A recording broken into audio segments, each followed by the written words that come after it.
is Asia, where human civilization was born and nurtured.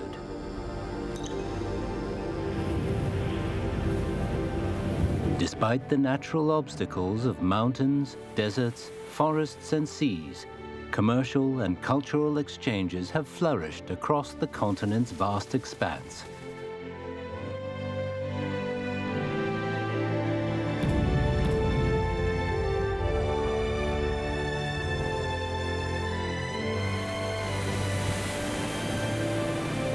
China is bounded by the Pacific Ocean to the east and the Himalayas to the west. Yet these natural barriers have never impeded China's contacts with other Asian civilizations.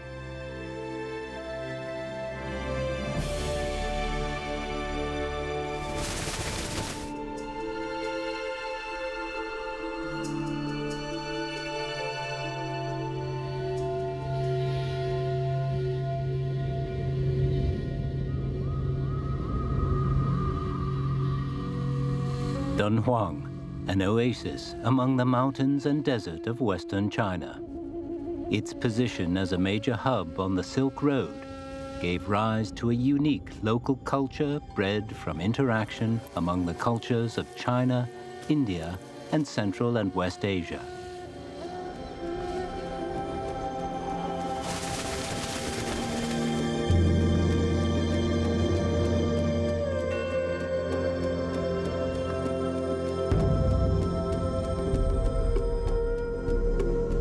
To the east of Mingsha, the Singing Dunes, lie the Mogao Caves, a repository of Buddhist art. The stunning murals and statues here were created over the course of 1,000 years, beginning in the 4th century AD.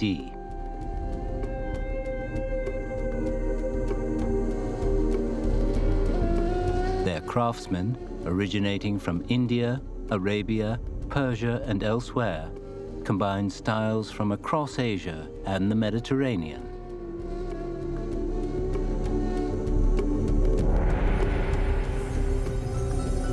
Celestial figures are a common theme here. The beautiful dancers and hovering musicians are known in China as flying apsaras.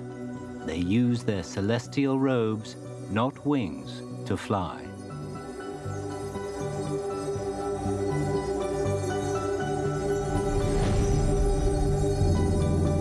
Such was the creativity of these ancient Asian artists.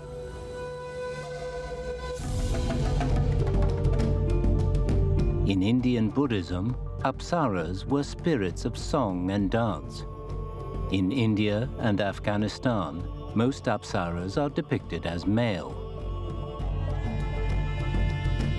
The early apsaras found in the Mogao caves are men with high-bridged noses and curly hair, obvious Indian features.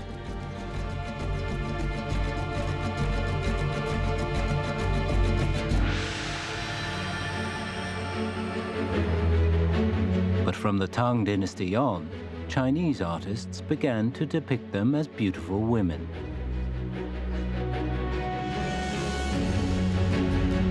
Although not native to China, apsaras became an enduring part of the local culture.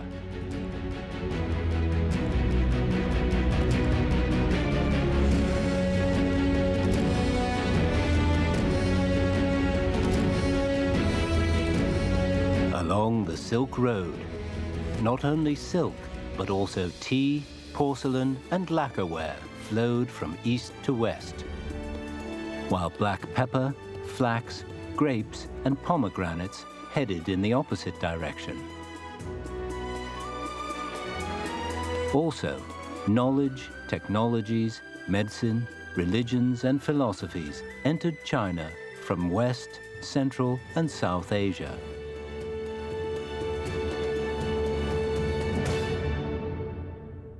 The Chinese, used to sitting on the ground, adopted chairs.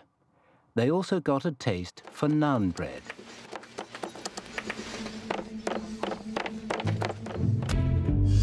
The naan, popular in northwest China today, has maintained the name and appearance of the Persian original, while in China's interior, it evolved into a smaller version, the Xiaobing.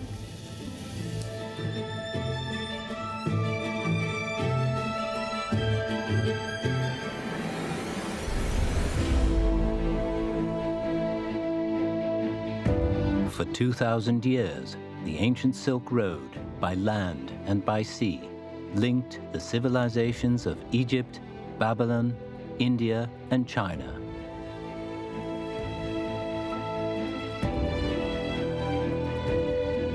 It connected Buddhists, Christians, and Muslims, as well as people of different races.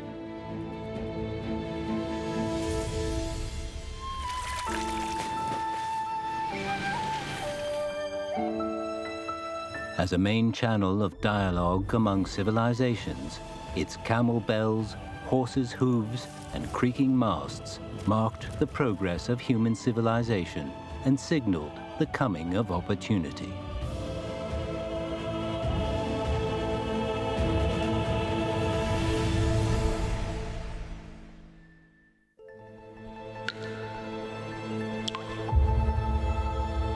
A Chinese saying goes, "Stones from other hills may serve to polish jade."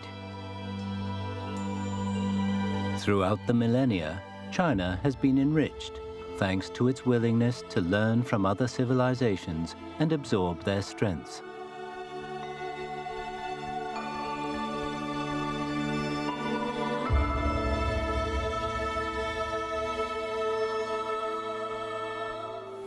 Sugarcane was first refined in ancient India, where the skill was mastered as early as 2,500 years ago. In English, German, French, Russian, and many other languages, the word for sugar has its origin in Sanskrit. Yet the local Hindi word for sugar is chini, meaning China. The story behind this linguistic peculiarity is one of mutual learning between civilizations.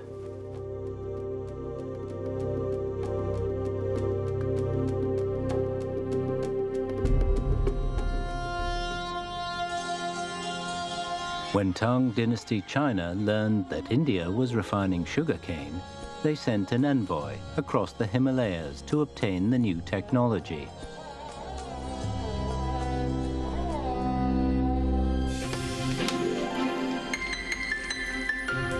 Records tell us that several Indian craftsmen came to China. The Taizong Emperor ordered that sugarcane be fetched from Yangzhou, and using the newly acquired knowledge, refined sugar was produced in China. Sugar at the time of the Tang Dynasty was known as Sha Gu Ling, which came from Sanskrit.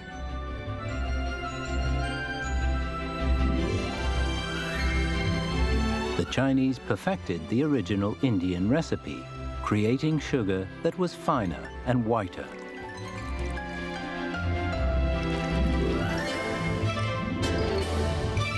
When the improved technique was transferred back to India, it was widely adopted there, and the product was named for its new place of origin.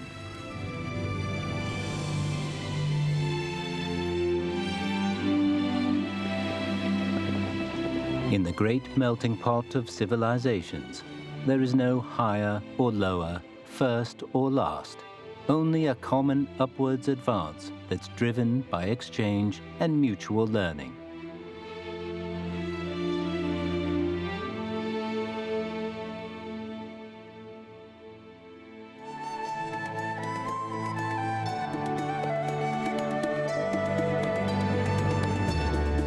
Chinese silk and Persian craftsmanship came together to make beautiful silk rugs, while a Persian blue pigment and Chinese clay were used to create classic pottery styles.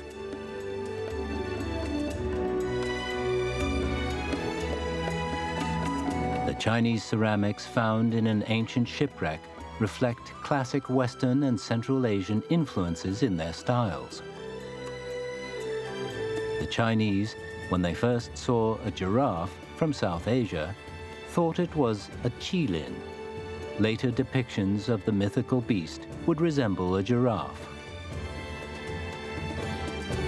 All of this became possible thanks to cultural exchange.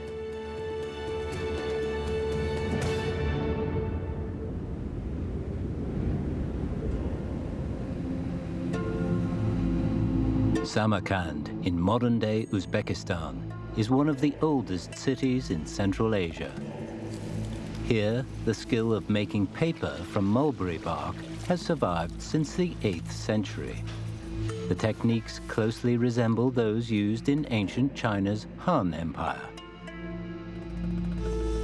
But how did this Chinese craft reach Samarkand? Contemporary Chinese histories provide no explanation. However, Arabic records tell us that among some captured Tang dynasty soldiers were a number of Chinese papermakers. Arab rule extended across a vast area at the time, reaching far into Europe and across Asia. Under it, papermaking spread from Samarkand to Baghdad, Damascus, and North Africa, where this new, light, cheap, and readily mass-produced writing material quickly gained popularity.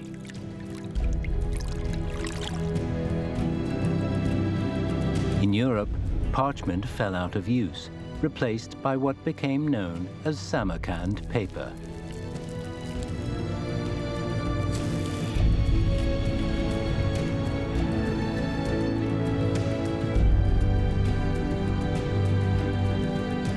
Through continuous exchanges, papermaking, the compass, gunpowder, printing, and silkworm breeding from China changed the world.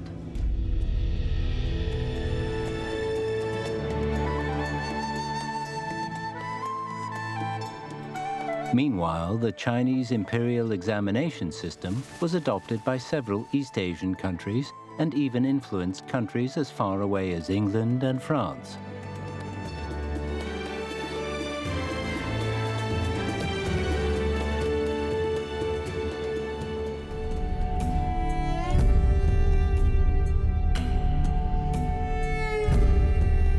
Chinese and Japanese historians have produced numerous descriptions of Chang'an's West Market.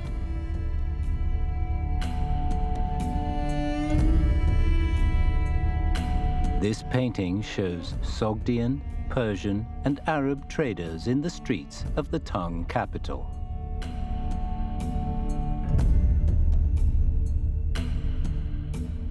Chang'an is remembered today as a powerful symbol of cultural exchange. At its height in the Tang dynasty, some 30,000 foreign businessmen, diplomats, and students lived in the city. It's said that more than 70 countries and regions sent merchants to conduct business in Chang'an, and that the Arab Caliphate alone dispatched some 40 diplomatic missions there.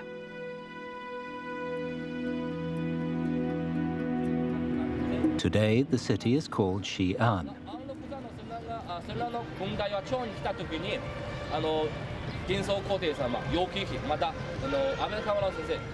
In a park in the southeast of the city, Japanese tourists flock to a monument commemorating a Tang-era scholar, Abe no Nakamaro.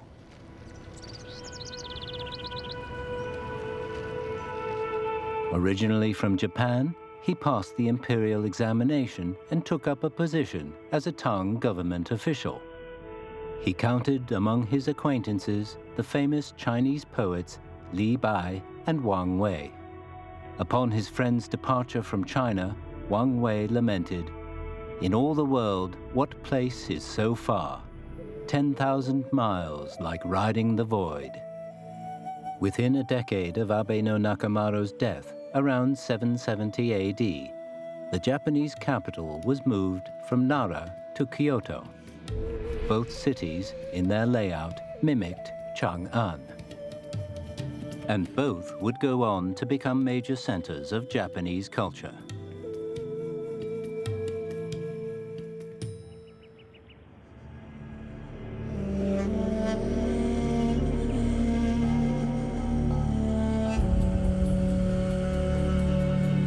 giant wild goose pagoda at Dazi-en Temple was the tallest structure in the city of Chang'an.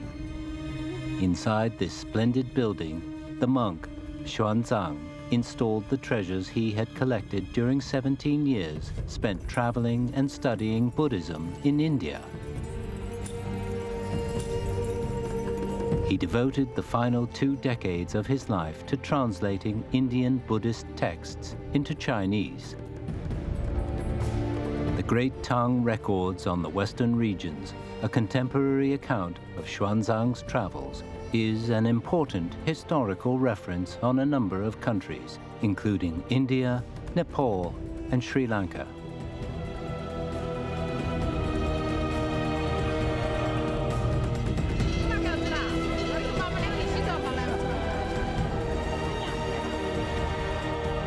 Still today, after 1,500 years, Xuanzang is widely admired in his home country. He has also become a symbol of cultural exchange between China and India, and is regarded as a trailblazer for those Chinese who wish to study other cultures.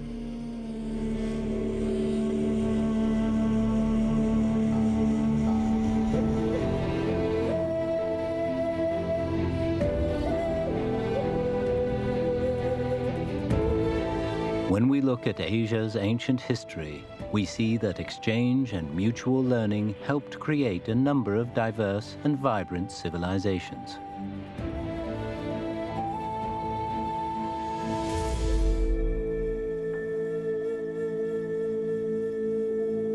"6,000 years ago, a bright blue gemstone became so popular across Mesopotamia that it was more highly prized than gold.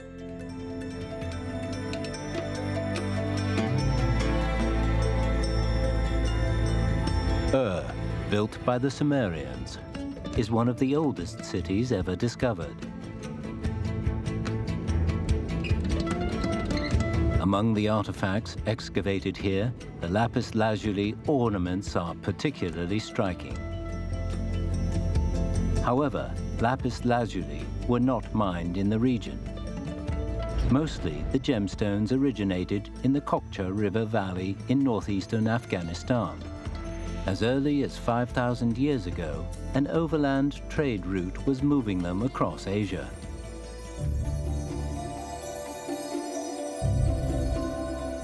Lapis lazuli may have been the earliest internationally traded good. Transporting the stones from Central Asia brought several major civilizations closer together.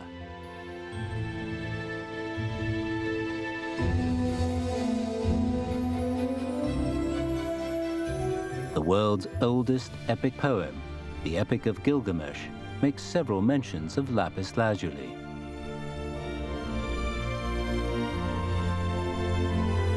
The inner coffin and gold mask found in the tomb of Tutankhamun feature lapis lazuli set in pure gold.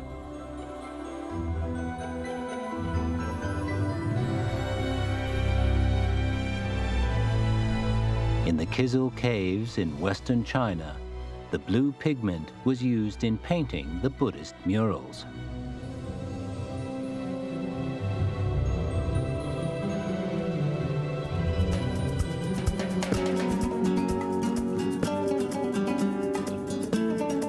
After the lapis lazuli road came the Silk Road, the Spice Road, the Tea Road, the Porcelain Road, and the Hide Road, spreading goods across Asia and beyond. Rich resources and highly developed trade encouraged cultures to learn from and tolerate one another.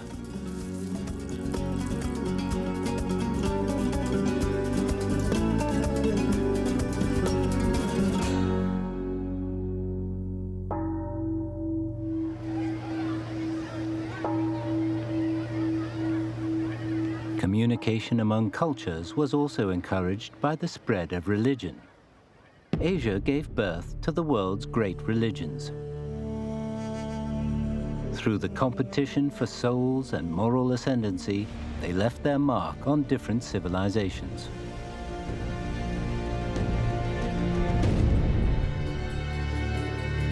Buddhism, having originated in India in the 5th century BC, first made its way southward to Sri Lanka, and then Myanmar, Thailand, Cambodia, and Laos. To the north, it spread across the Pamir Mountains into China, and from there to Korea, Japan, and Vietnam.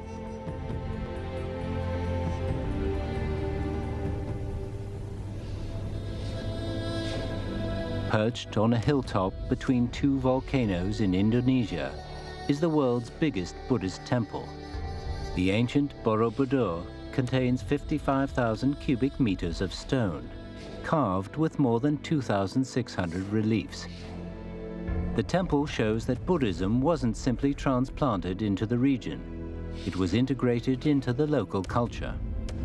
As for the name, one explanation is that Boro comes from a Sanskrit word meaning temple, while Budur is derived from a Javanese word for mountain, suggesting that two different cultures came together to create this East Asian wonder.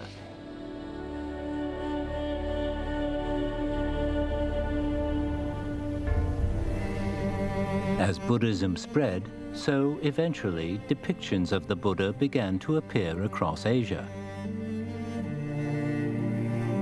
The earliest statues of the Buddha are associated with the conquests of Alexander the Great.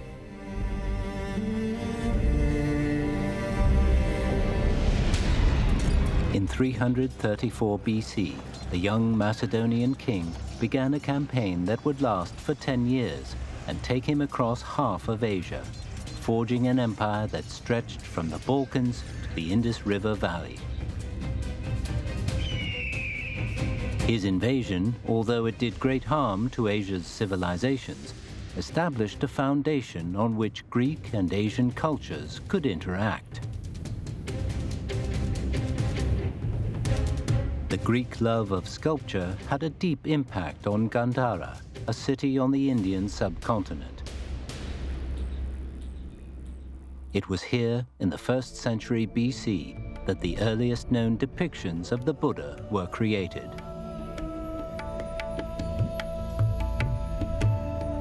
The Gandhara Buddha sculptures were based on the image of Apollo, the Greek god of the sun. But Gandharan art also incorporated Persian and Indian elements. This unique combination became one of the classic forms of Buddhist art.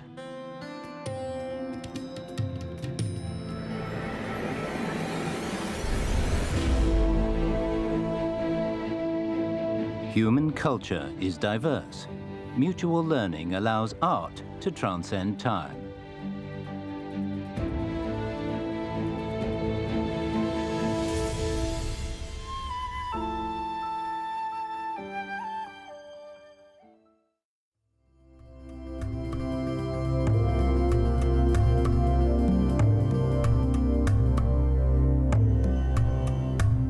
The sari is one of the world's oldest forms of dress.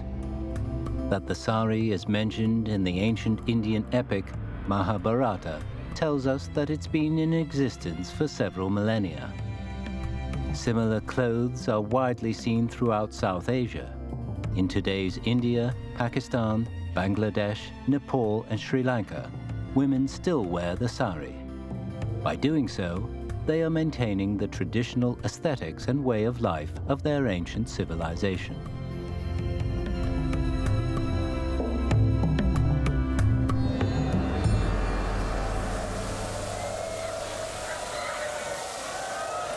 In April every year, countries across Asia celebrate Water Sprinkling Festival, just as they have done for centuries.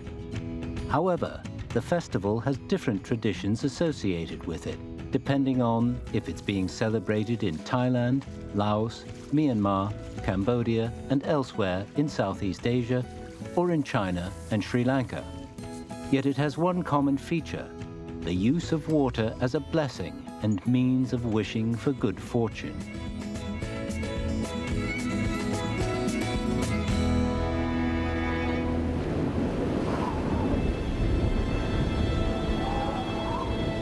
The origin of water sprinkling festival dates back to 5th century Persia, where water was sprayed as a form of blessing during winter.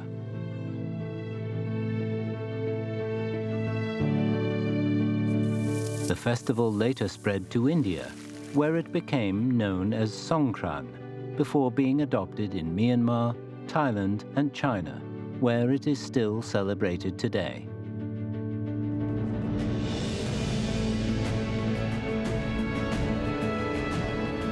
From West to South Asia, from Southeast to East Asia, Water Sprinkling Festival has survived and gained vitality through exchange and mutual learning.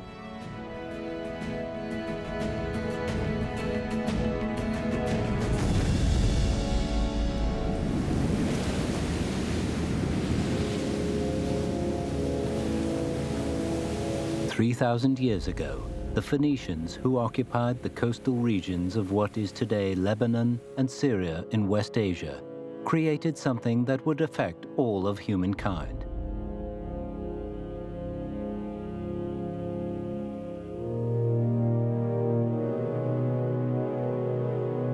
In order to facilitate trade, they refined Egyptian hieroglyphs and Sumerian cuneiform script to create a simplified writing system consisting of 22 letters.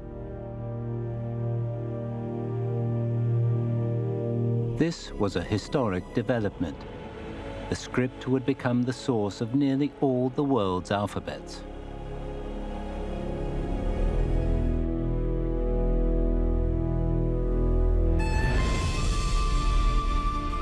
In Europe, Phoenician script evolved into the Greek and then the Latin and Slavic alphabets, ultimately becoming the basis of all Western writing systems. In Asia, it evolved into the Aramaic alphabet, which was subsequently adapted and used by the Indian, Arab, Hebrew, Persian, and other peoples.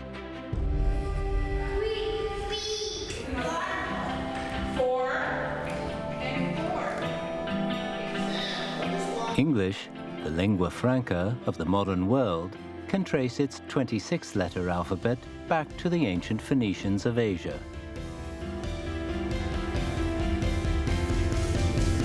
Through exchange and mutual learning among civilizations, the original 22-letter alphabet evolved, branched out, and flourished. In this way, it became the foundation of writing across the world.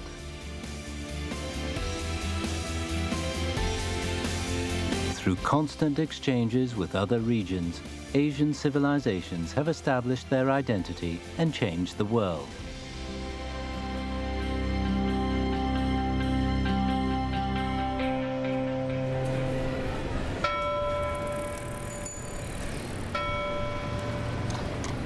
In Shakespeare's tragedy Macbeth, Lady Macbeth says, "All the perfumes of Araby will not sweeten this little hand."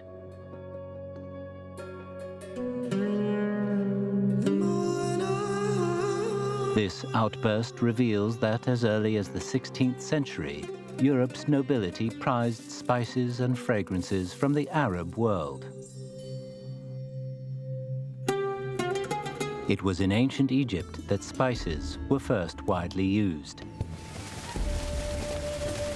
Once they reached the Arabian Peninsula, spices quickly became an essential element of the local culture.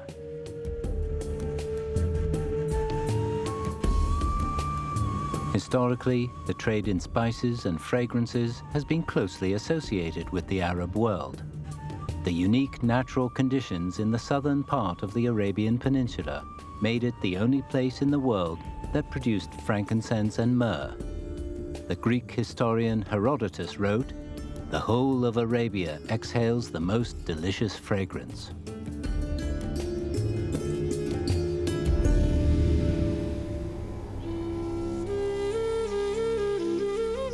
3,000 years ago, after the domestication of the camel, spice roads formed, and a web of trade routes began radiating from the Arabian Peninsula. Records from the 3rd century AD tell us that at the time, 10,000 camels carried spices between the southern Arabian Peninsula and the Mediterranean every year.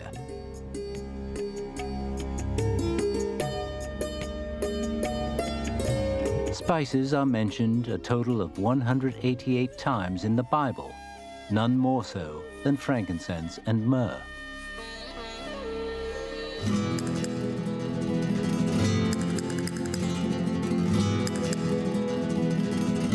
It was every European merchant's dream to control one of the spice roads.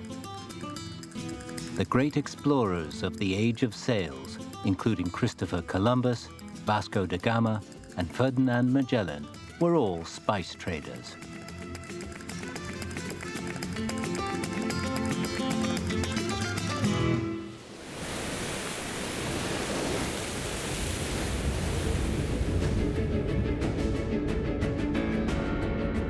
The trade in spices, precious stones, silk, and pottery brought the rich and fertile Arabian Peninsula into contact with numerous civilizations, including Mesopotamia, India, and China in Asia, and Rome and Greece in Europe. This interaction would have a powerful influence on progress and development in the ancient world.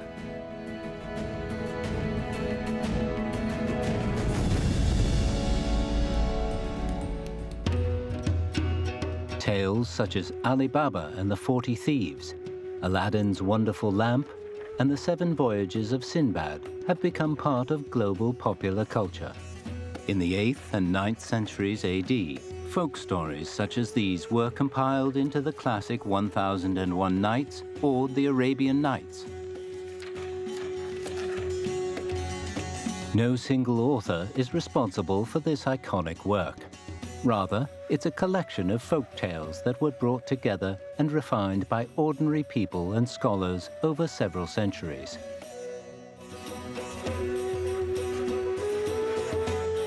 It contains folk tales from Persia, India, and the Abbasid Caliphate, as well as Greece, Rome, China, and elsewhere. It is now considered a classic of world literature.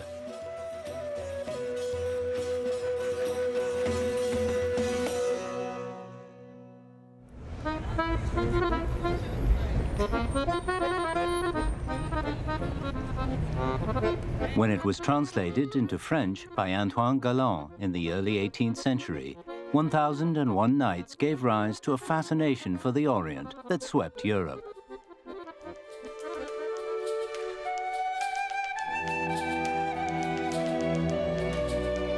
The work is a fruit of the coming together of people from different regions and cultures. Still today, it continues to be an inspiration for artists around the world.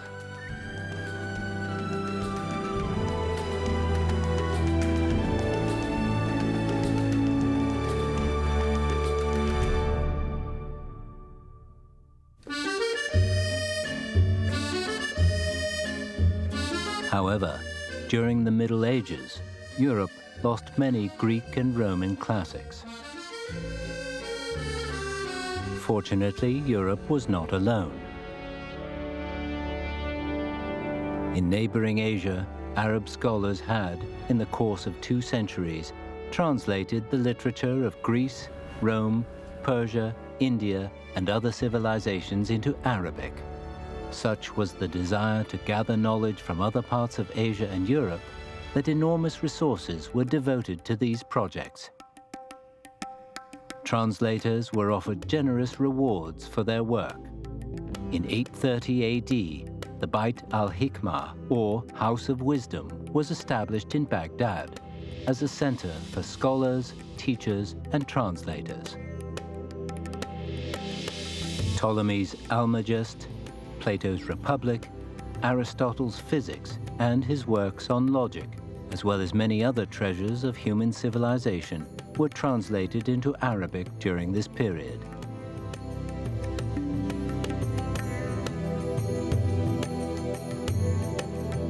In this way, many great works that might otherwise have been lost were preserved for posterity and could later be retranslated back from Arabic.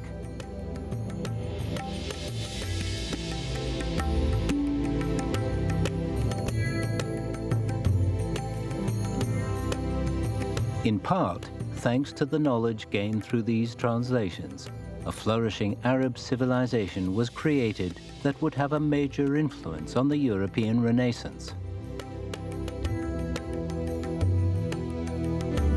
As Bertrand Russell wrote, contacts between different civilizations have often, in the past, proved to be landmarks in human progress.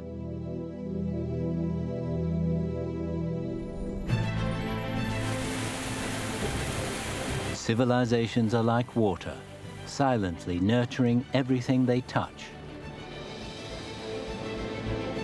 Looking back on history, we realize that no civilization is perfect, and no civilization has all the answers.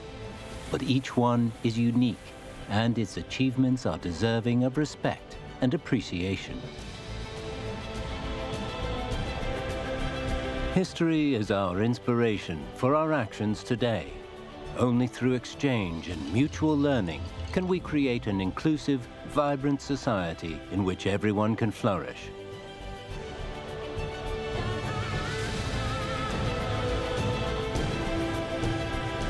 The light of thought transcends time. The seed of hope gives life to all things. Asia is opening up a new era of sharing and mutual learning for the good of the world and the future.